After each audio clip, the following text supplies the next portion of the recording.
Okay, imagine this. You're on a first date, it's going great, you're walking downtown, and then all of a sudden this volatile situation just erupts. Some drunk person gets in your face, swings a fist right at your head. What does your date do? I mean, in that split second, do they step in, try to shield you, or do they, take a step back and leave you totally exposed? And that single moment, that one reaction, it changes everything about how you see that person. Our sources for this deep dive suggest that this exact reaction taps into, well, one of the most ancient and high-stakes systems in our psychology. Absolutely. So today our mission is to really systematically pick apart these partner preferences. We're focusing on two things that in real life are just hopelessly tangled together. Right. A partner's ability to protect, their physical strength versus their willingness to do it. We're diving into data from 7 big experiments, over 4,500 adults, to figure out which one really matters. And you have to ask, why does this still matter so much? I mean, the researchers argue these are basically evolutionary fingerprints. They're left over from environments our ancestors lived in. Right. I mean, think about the risk. Today, in the U.S., your chance of dying from interpersonal violence is, what, less than 1 in 10,000? Vanishingly small. Exactly. But in hunter-gatherer societies, violence was constant. The average death rate from it was around 15%. And in some groups, it could be as high as 60%. So for hundreds of thousands of years, choosing an ally who, had your back wasn't just a bonus. It was a life or death decision. It was about survival for you and your kid. Precisely. And the challenge now is figuring out if those ancient instincts still run the show today, even when we have police and courts for safety. Which is why the study design here is so clever. They had to find a way to untangle willingness from raw ability. Yeah, because our brains just naturally fuse them together. So let's get into that methodology. They set up this really simple but very emotionally charged scenario. Participants read a story where they're with a date or a friend, and a drunk person attacks. Right. And they manipulated the date's reaction into 3 very clean conditions.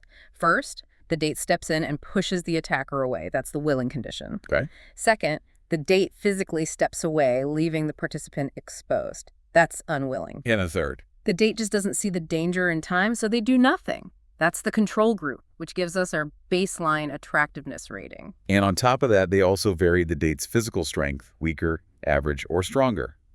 And this part was just critical because as they found out, we naturally mix up strength and loyalty. We really do. It's a powerful mental shortcut.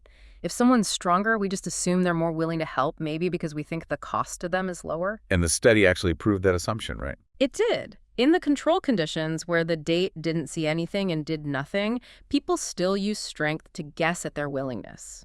Women rating men, for example, assumed the stronger guy would have been more willing to protect them. Interesting. And men rating women did the same thing, sometimes even more strongly. It just confirms these two things are fused in our minds. So you need these controlled experiments to pull them apart and see which one actually drives attraction. And when they finally did pull them apart, the data was, well, it was unambiguous. Completely. Willingness is the overwhelming factor. So let's talk about the first big finding, the boost. Right. Just discovering a person was willing to protect you caused this massive, immediate surge in their attractiveness. And that was true whether you were rating them as a date or just as a friend. When you say massive, what kind of numbers are we talking about here? We're talking a jump of over 2 full points on a 10-point scale. That is a huge psychological reward, all for showing loyalty. It's a signal that this person values your safety. And on the flip side, the penalty for being unwilling was just as severe. Exactly. Finding out someone was unwilling to protect you, it just tanked their rating. The drop in attractiveness was basically the mirror image of the gain. Perfect symmetry. But here's the finding that really gets at the evolutionary core of this. It's strong support for what's called the Bodyguard hypothesis. For women evaluating male dates, unwillingness wasn't just a red flag. It was a deal breaker. An absolute deal breaker, a catastrophic failure. In that context, women's ratings for the unwilling male date just plummeted. They did by over 3 full points on that 10-point scale. They crashed right near the bottom. That date is just done. 3 points. That's enormous. It signals this is a highly specialized system. I mean, it suggests women have this This adaptation that's just hyper-tuned to a lack of protective effort. It has to be. It's likely because of the huge ancestral risks women faced, both from, violence against their providers and direct aggression toward them. It just shows the power of that ancient environment still shaping our modern dating lives. So let's dig into the context of that judgment a bit more, because the standards weren't the same for everyone. First, who's doing the judging? How did women's judgments of unwillingness compare to men's? The difference was pretty striking. Women judged unwilling dates, whether they were men or women, more than twice as harshly as men did. Twice as harshly. Yeah. Women just apply a much steeper penalty for that kind of unwillingness. It reinforces this idea that for women, this protective quality is a much higher, more specialized standard for a partner. And did it also matter who was being judged? I mean, was an unwilling man judged differently from an unwilling woman? It mattered a lot. Male dates who were unwilling were judged more harshly than female dates who were unwilling, and that was true no matter who was doing the rating. So there's a kind of social expectation layered on top of the evolutionary pressure here. Exactly. We seem to have these deep-seated expectations about who should be the protector. And when men fail to meet that expectation, even in a hypothetical story, the social cost is just much heavier. Fascinating. Okay, now let's shift to relationship type. Mates versus friends. We all kind of know we hold partners to a higher standard, but did the data actually quantify that difference? It did, and it's dramatic. The drop in attractiveness for an unwilling partner was 3 times more severe for a romantic date than for a friend. 3 times. Wow. We're just way more lenient with our friends. They fill different social roles, Emotional support, sharing resources, sure, but the expectation of constant physical risk-taking isn't as central as it is for a life partner. That makes perfect sense. But there was a really interesting detail in the data about male friends specifically. Yes, this was intriguing. In that baseline control condition where no protective behavior was shown either way, male targets got really low ratings as potential friends, like below the midpoint of the scale. Wait, really? Yeah. It suggests that people take a pretty dim view of male friends unless they actively prove they're willing to protect you. So for men, loyalty in a friendship isn't just a bonus, it's like a prerequisite to even be considered a good friend. That's what it looks like. For a man to even get into that desirable friend category, he has to have that "I've got your back" moment. It's like a costly signal he has to send to earn that social credit, to prove he's a reliable ally. That is a powerful insight. It shows willingness defines not just our partners, but our entire social network. It's a fundamental measure of alliance. Okay, let's move on to the really tough tests. Because the true value of loyalty, I think, is tested when you try and fail. Does willingness still matter if the date fails to protect you? Or worse, what if they fail and you get hurt anyway?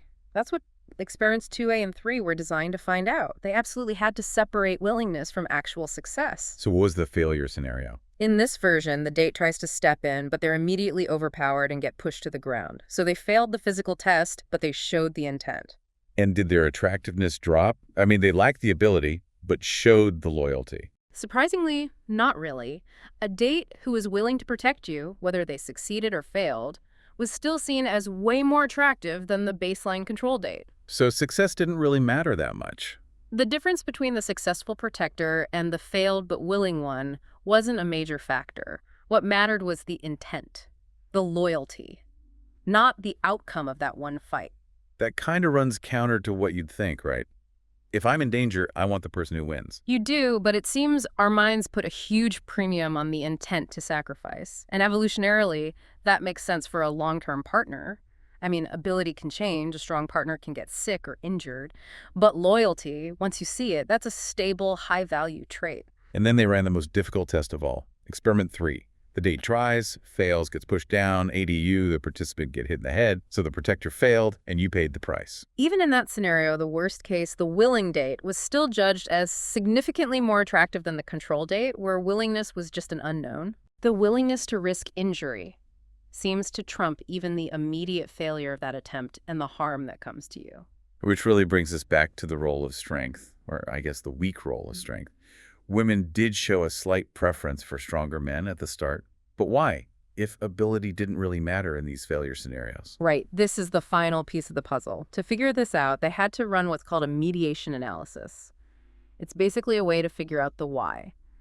Did strength predict attraction directly, or did it only work through changing the perception of something else? So was strength valued for the ability itself or because it's a signal for loyalty? The finding was conclusive. Strength is basically just a good advertisement. The main reason women found stronger men attractive was not their direct ability to protect. It was because women inferred that stronger men would be more willing to protect them. So it's a chain of logic. Strength implies ability, which implies willingness, and it's the willingness that you're actually attracted to. That's it, exactly. The psychological path through willingness was the primary driver. In fact, it was about 8 times larger than the effect of just raw ability alone. Once you control for those inferences, strength itself had no direct effect on attractiveness. The synthesis, then, is crystal clear. Willingness, the intent to defend, no matter your physical ability, is the real currency in choosing a partner, especially for women. And the fact that unwillingness is a total deal breaker is, well, that's the key evolutionary fingerprint. It really is. It points to a highly specialized cognitive system that just places an enormous value on loyalty and risk-taking in our closest partners. But this leads to the final, really fascinating open question the researchers left us with. Which is? Why? Why is willingness so incredibly valuable? Is it a super specific thing? Like, do we have a unique adaptation just for valuing protection from violence? Or is it more general? Is a willingness just a big, costly signal that your partner values you, period? Yeah. That they'd sacrifice for you in any situation, whether it's a physical fight or, I don't know, a financial crisis? If it were just a general thing, then you'd expect attractiveness to track the cost incurred, right? The bigger the sacrifice, the more attractive the person. That makes sense. But the data didn't quite line up with that. A willing date who got hurt, who was pushed to the ground, was not rated as more attractive than a willing date who was unharmed. In some cases, women even rated the harmed male date a little bit less attractive. Which suggests it's not a simple cost-benefit calculation. Precisely. It points towards something more complex, maybe a hybrid system, a specialized sensitivity to protection mixed with a more general way of calculating loyalty. And the thing to explore next is where the boundaries of that specialized preference are. You mean, does it only trigger for threats from other people? Exactly. What researchers call conspecific violence. Or does it also apply if your date protects you from, say, a dangerous animal or an environmental threat, like a fire? Understanding that distinction is what will tell us just how deep and specialized this powerful ancient preference really is. That's the next deep dive for you to think about.